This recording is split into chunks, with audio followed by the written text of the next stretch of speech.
Um abraço carinhoso para todas e todos do Brasil e do mundo que estão aqui acompanhando o Espiritualidade na Ação dessa segunda-feira.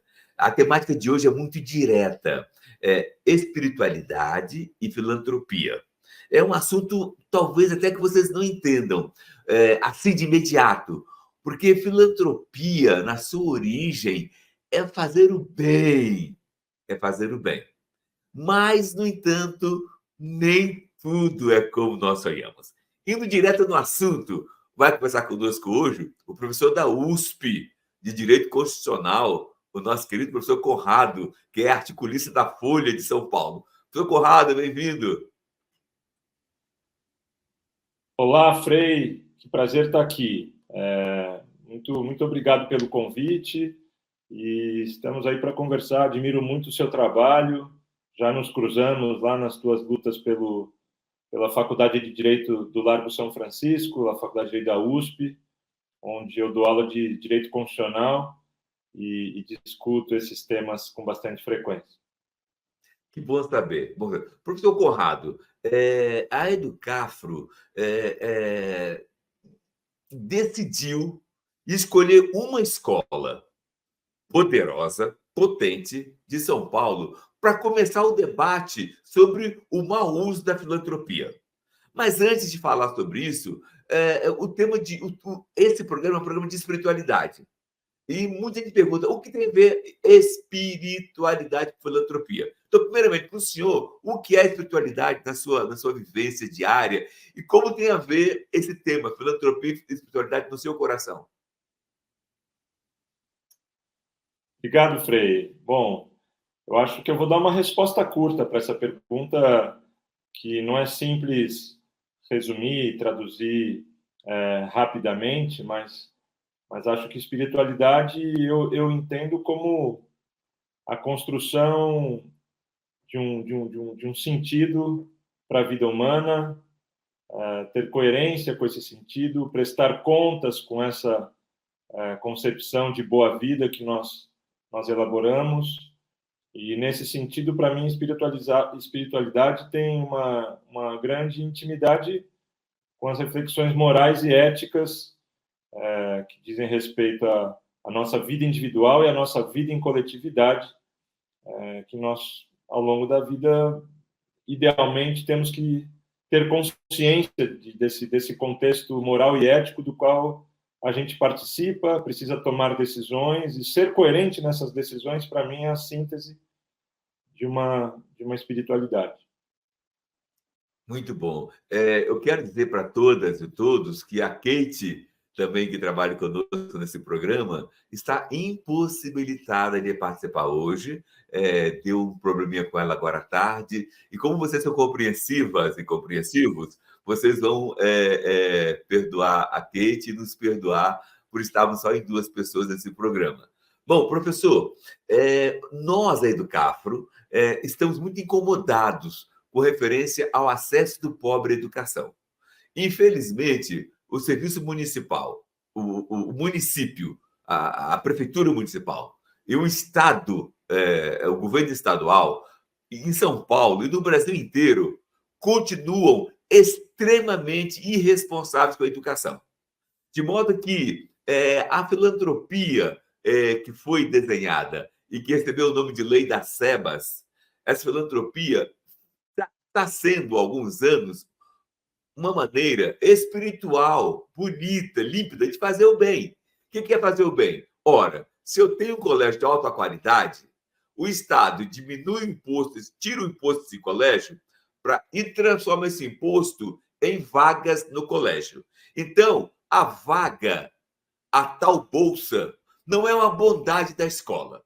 A tal bolsa é uma vaga pública em uma instituição particular. Eu entendo assim. Como é que você está vendo isso? Bom, Frei, eu escrevi uma coluna sobre isso na semana passada, né? E eu achei, não só me interesso por esse tema, dado minha área de estudo, minha área de ensino e escrita, como eu tenho um vínculo pessoal com esse colégio. Eu estudei 13 anos no Porto Seguro. E fui do Jardim 1 ao 3º colegial. Eu e meu irmão e minha irmã mais velhos. Então, a minha família tem uma longa conexão com esse colégio. E temos muitas memórias, muitas delas positivas, no nosso crescimento, nossa formação e nosso desenvolvimento intelectual e social se deu nesse contexto. Né? Então, eu estou dizendo isso para dizer que eu tenho essa conexão pessoal e muitas das minhas relações sociais ainda estão ligadas a essa origem. E eu também tenho nessa memória uma memória específica de ter convivido nesse ambiente, nesse espaço físico do colégio, que é um colégio lindo, uma área verde, edifícios, instalações muito agradáveis no bairro do Morumbi, com ginásios esportivos, e sempre tive muita satisfação de estudar lá enquanto estudava lá.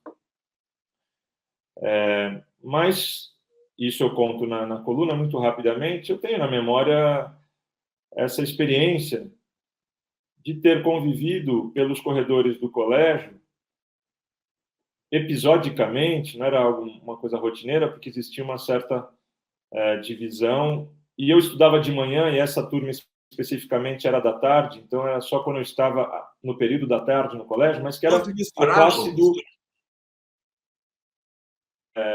Então, era a classe desse programa de gratuidade do Porto Seguro. E é nessa classe, ou nesse conjunto de classes para cada série, né? Então, era um corredor do colégio, um corredor específico, onde existiam as classes desse programa gratuito, que atendia, basicamente, alunos e alunas, crianças e adolescentes carentes, né? Pessoas de famílias pobres que vinham, sobretudo, da favela de Paraisópolis, que fica quase ao lado do colégio. Isso sempre foi muito estranho para mim, né? Não só o estranhamento por conviver, porque eu também não convivia muito, era uma convivência, mas uma convivência muito distante, né? Isso é bom que se diga. Mas uma convivência com esse abismo social brasileiro, mas era uma convivência, de fato, que a gente não tinha condições, e o colégio nem sempre nos provocou a elaborar sobre isso, né? O fato é que existiam alunos pobres na escola com os quais, que não faziam parte do nosso círculo social. E foi só, enfim, depois de sair do colégio, depois de ir para a universidade, depois de refletir um pouco sobre isso, é que eu me dei conta dessa prática de discriminação, de segregação espacial, que é uma forma de discriminação, né?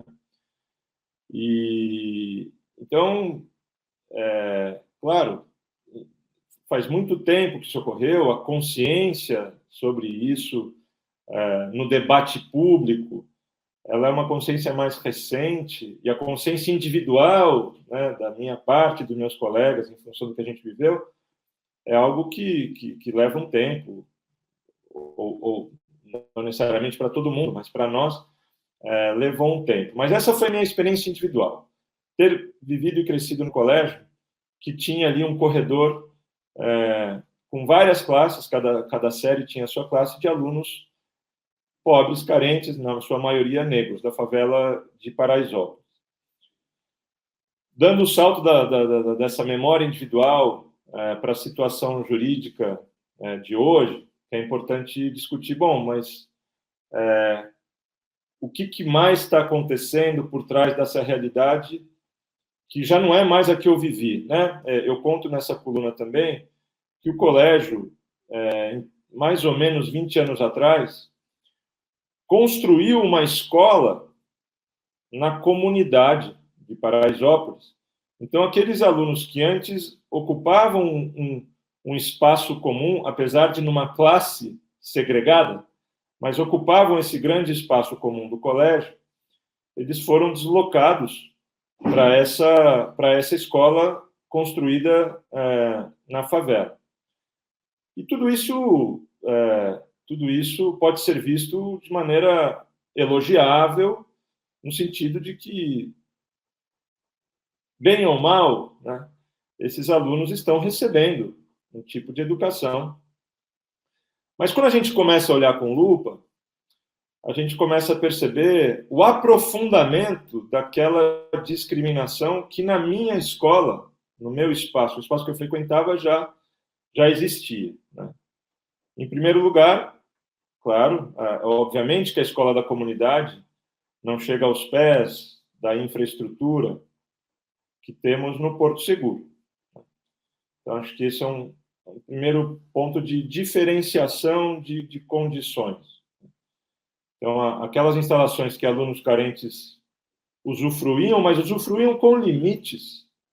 Os alunos carentes não podiam, por exemplo, entrar na piscina. Mas usufruíam das quadras de esporte, usufruíam daquele espaço. Então, eles foram para um espaço que pode... Não estou dizendo que é um mau espaço, estou dizendo que é um espaço muito inferior à escola central do Porto Seguro. Há um currículo diferente. Então, o ponto de partida é segregação e discriminação. A gente pode discutir isso em termos da moralidade de se fazer isso, né? Falar, olha, ok, talvez não viole a lei, mas isso não é correto.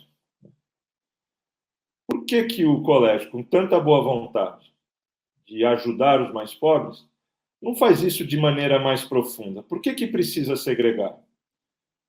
Essa é uma pergunta que vale para hoje, mas é uma pergunta que valeu sempre, né? Foi uma decisão da escola não colocar alunos carentes numa convivência com alunos ricos, por assim dizer. Claro que há muitos argumentos imagináveis para isso, né? Pela dificuldade dessa convivência do abismo social, argumentos históricos que a gente conhece, mas que a gente sabe que nunca se sustentaram muito, né? Teria sido muito mais rico o meu ambiente de sala de aula se eu tivesse tido a oportunidade de conviver com essa diversidade. Na escola eu não tive, né? Então, enfim, a educação e as nossas lutas por igualdade foram amadurecendo e deixando mais claro o absurdo que é essa situação em tempos recentes. Posso dizer que ali pela década de 80 e 90, essa consciência ainda era pouco disseminada. Esse é o debate do ponto de vista puramente moral, né? Do quanto que foi correto e quanto continua a ser correto resistir à inclusão numa mesma sala de aula de alunos carentes e, obviamente, na sua grande maioria, alunos negros. Mas tem um debate que torna essa situação tão ou mais grave, que é um debate jurídico. Debate sobre obediência à lei e obediência a regras da política pública de educação. E esse debate, já no plano jurídico, tem duas grandes questões, né? A primeira questão é direito à igualdade. Direito à igualdade, se você pode, de fato, direito à igualdade não é um direito simples de se entender em cada situação concreta. Mas claro que é possível dizer que alunos pobres estão sendo segregados num colégio, né? Eram segregados naquele modelo anterior, hoje, num modelo diferente de segregação, continuam a ser. Essa é a primeira discussão jurídica, sobre igualdade e não discriminação. Não é só moral, passou a ser jurídica. Nós temos uma legislação para isso, que ali no começo da década de 90 não tínhamos. Temos uma política pública para isso e naquela altura o nosso sistema jurídico não era tão desenvolvido. Mas tem uma segunda questão, que essa é a mais incontroversa. A gente não vai discutir o sentido da igualdade, como que se pode diferenciar sem discriminar. Tem um monte de discussão difícil no âmbito do direito e da educação. Mas tem uma discussão mais simples, que é essa que eu dei ênfase na minha coluna, que é a política pública de criação de incentivos para que escolas privadas pratiquem parte da sua atividade, a filantropia, né, atividades filantrópicas. Com isso, recebem um certificado do Estado, chamado certificado do SEBAS, né, o Certificado de Entidade Beneficente de Assistência Social. Porque as escolas que recebem esse certificado, não só escolas, mas outros tipos de entidade, mas as escolas que recebem esse tipo de certificado ganham isenção fiscal. Portanto, receber isenção fiscal é uma forma indireta de receber recurso público. A escola não recebe, mas deixa de pagar imposto. Isso significa, indiretamente, receber recurso público. E aí é que mora o detalhe mais cruel da prática desse colégio, onde eu tenho grandes memórias, e de fato aqui a gente não está aqui atacando apenas o Porto Seguro, porque sabemos que não é só o Porto Seguro que faz essa prática. Então, acho que para entrar de maneira honesta nesse debate, a gente precisa saber, e não podemos esconder, que isso é uma prática bastante comum a escolas privadas da elite brasileira. Então, é preciso chamar, mais do que um processo judicial, que é importante para despertar esse debate, mas chamar essas escolas para uma discussão séria sobre legalidade. Mas só para voltar e fechando esse parênteses, porque qual que é a irregularidade e ilegalidade do que o Porto Seguro, naquilo que o Porto Seguro está praticando? É que, com o recurso público que o Porto Seguro recebe, que até põe em questão a própria noção de caridade, né? Porque caridade com o recurso dos outros, pode-se perguntar que caridade é essa feita com o recurso dos outros, mas toda a nomenclatura dessa política pública, dessa lei, é essa, né? Filantropia, caridade e tudo mais. Então, esse recurso público, por meio do qual o Porto Seguro constrói e oferece essa educação para a comunidade, e aqui não vai nenhum juízo de crítico sobre a qualidade dessa educação, eu estou supondo que é uma educação de qualidade respeitável, mesmo que não igual à educação prestada no colégio principal do Porto Seguro, mas essa educação, ela é, portanto, financiada por esse recurso público. Pode-se questionar o quanto que o fato dessa educação não ser tão boa e o fato de ser recurso público, não ser caridade, esse é um primeiro plano desse tema. Mas tem uma coisa, e aqui eu fecho o raciocínio, que eu estou demorando muito, estou falando demais. Mas o que o Porto Seguro faz é, por meio desse recurso público que ele recebe, ele subsidia e dá desconto nas mensalidades que os alunos pagantes efetivamente praticam ou são cobrados, né? Então, vamos imaginar um número hipotético aqui. Vamos supor que o Porto Seguro recebe, via isenção, portanto, recebe indiretamente um montante de 20x. Não sei se 20x é 20 milhões, é o quê? Vamos imaginar 20 dinheiros. Esse recurso público de 20 unidades, que o Porto Seguro recebe, ele não é integralmente aplicado na escola da comunidade. Parte dele não vai para a escola da comunidade, mas vai justamente para abater o preço da mensalidade dos alunos pagantes, né? Isso se chama subsídio cruzado. Você pega esse recurso, que é uma caridade com recurso não próprio, mas recurso público, o que já é, em si, um problema. Mas você tira dessa cesta de recurso público e joga desses 20x, joga 10 de volta para o colégio pagante. Estou aqui trabalhando com números hipotéticos. Isso é até reconhecido pelo próprio colégio, que é surpreendente, né? Eu cito essa frase de um texto que o próprio colégio publicou para comemorar 50 anos dessa atividade filantrópica.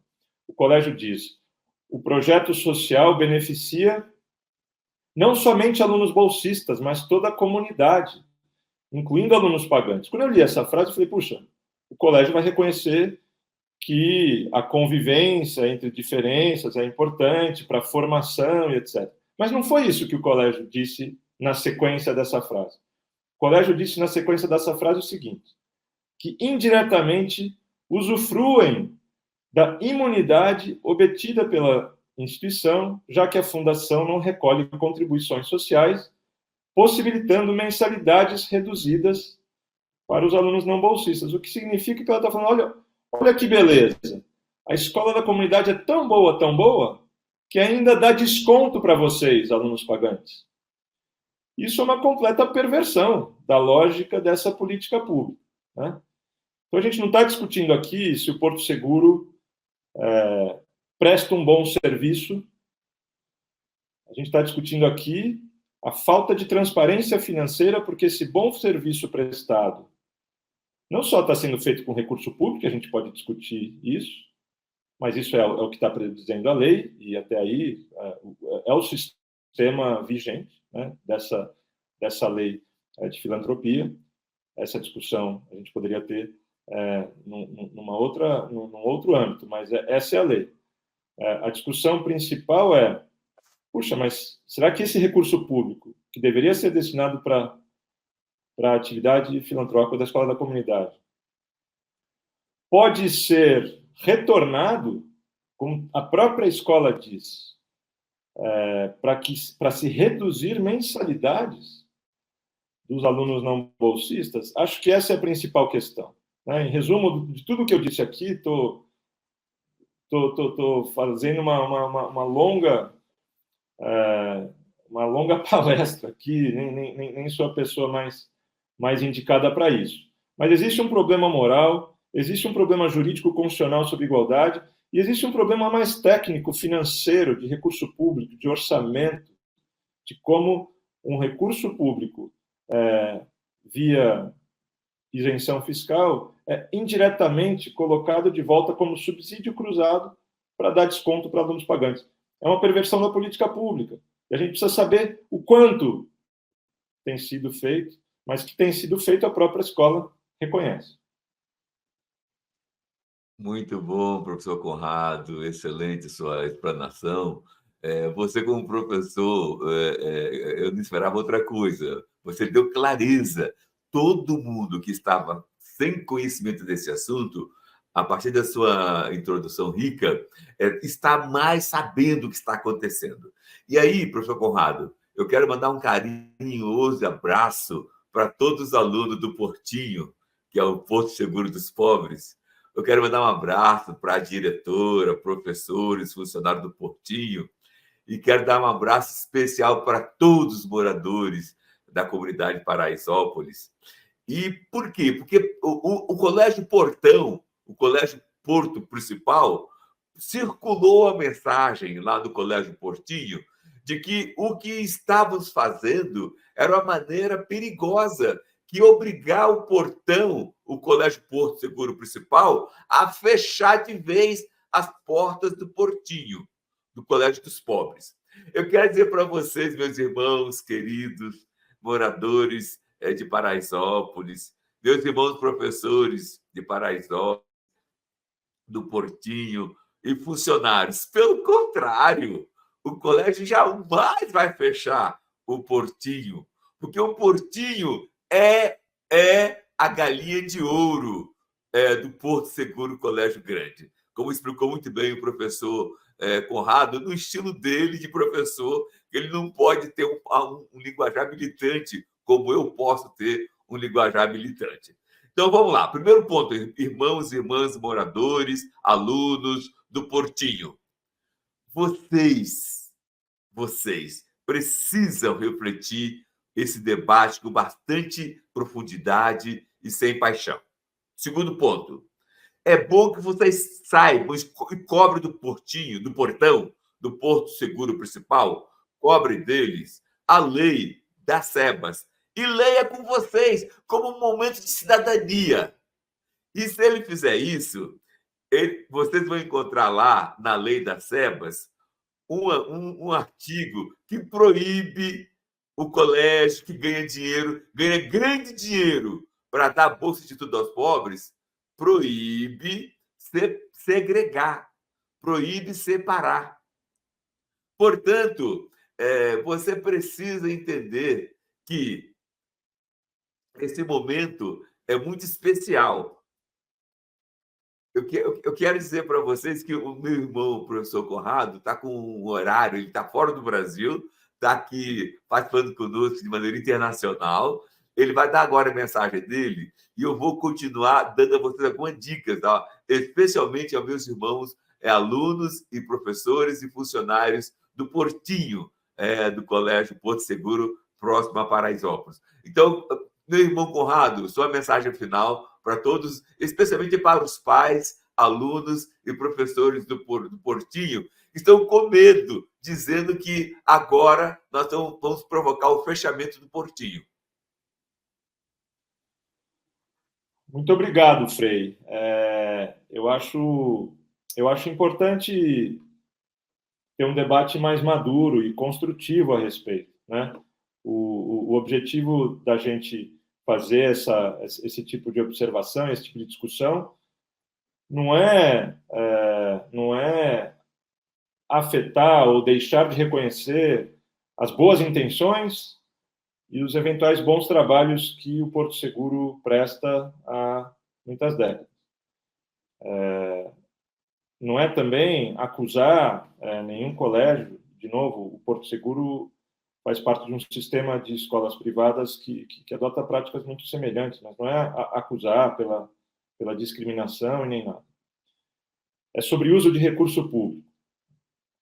Mas se os colégios quiserem aprofundar essa discussão também, é também sobre igualdade e não discriminação. É também sobre educação inclusiva. E questionar um pouco as nossas premissas, os nossos preconceitos e o quanto que a educação ganhará e dará saltos de qualidade se a gente atingir modelos de educação inclusiva que nos permitam conviver com a diferença. Mas o ponto de partida dessa discussão é essa, né? Acho muito ruim que se reaja a esse tipo de crítica, falando, então fecha tudo, né? Ou vocês se contentam com isso que a gente oferece, ou então a gente fecha tudo. Bom, isso que eles oferecem está violando a lei. E o fato de violar a lei não significa que a alternativa é fechar tudo. A alternativa é passar a cumprir a lei. E passar a fazer tudo isso que já fez, mas de maneira ainda melhor e mais correta. E também, eventualmente, reconhecer que, ao descumprir a lei por esse período, esse colégio tem uma dívida com a sociedade brasileira, uma dívida com o Estado. Se usou inadequadamente recursos públicos, portanto, de todos nós, precisa prestar contas, né? Você não está fazendo um juízo moral sobre o que fez a escola. Está fazendo um juízo de legalidade, né? Então, é isso que eu queria dizer. O debate precisa ser construtivo, precisa levar em conta argumentos jurídicos muito simples e objetivos. Ninguém está aqui querendo condenar de maneira moralista nenhuma prática, mas debater igualdade, educação e correção na aplicação de uma política pública, que, para começar, precisa de mais transparência sobre como esses recursos são utilizados, para explicar essa frase do próprio colégio, de que possibilita mensalidades reduzidas para alunos não bolsistas. Essa frase é muito importante para começar a conversa. Né? Então é isso, Frei, desculpa por ter que sair aqui mais cedo, queria deixar um abraço para o senhor e para quem nos está assistindo. Tchau, tchau. Obrigado. Irmão, bom trabalho aí fora do Brasil e lute pelo Brasil onde você estiver. Um abraço. Bem, gente, concluindo, vamos fazer nossa oração final. Senhor Deus, nós sabemos, Pai querido, que a filantropia, sabemos, Pai querido, que a lei das sebas está sendo mal interpretada em várias partes do Brasil. Nós, Pai querido, entidades que abrimos o processo contra o Porto, o Colégio Alemão, Porto Seguro, nós fizemos isto como um primeiro passo para trazer o Porto para diálogo.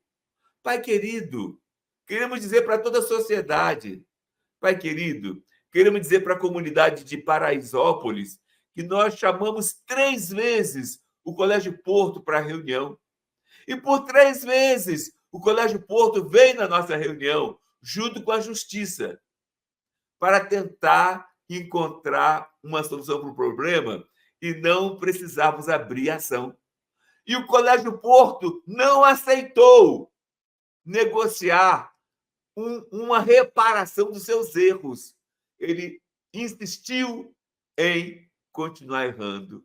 Pai querido, ajude a direção do Colégio Alemão Porto Seguro a acertar e parar com o apartheid, parar com a discriminação e permitir que ricos possam vir estudar no Colégio Porto dos Pobres e permitir que pobres possam estudar no Colégio Porto dos Ricos. Te pedimos isto em nome do Pai, do Filho e do Espírito Santo. Amém. Boa noite. O nosso encontro com a Leida Guevara, filha de Ernesto Che Guevara, contando a biografia do seu pai, o líder revolucionário mais popular de todos os tempos, foi um sucesso estrondoso. As pessoas se emocionaram e se surpreenderam, até com revelações que vão de encontro a tudo que as pessoas achavam, saber sobre Che Guevara. Muita gente está pedindo para poder assistir de novo, que é um pouco mais daquela energia que veio junto com o encontro. E várias pessoas que não puderam assistir estão pedindo a chance de poder assistir. A gente resolveu então liberar o replay e liberar também os presentes que no final a gente deu para todo mundo que quis vir fazer parte da comunidade CL, para as pessoas que assistirem o replay. Então, aproveita agora a chance, que está acabando até o prazo, é um período pequeno que fica o replay liberado, e assiste a esse encontro maravilhoso. E depois conta pra gente aqui o que vocês acharam. Eu tenho certeza que vocês vão adorar. Um abraço e bom encontro!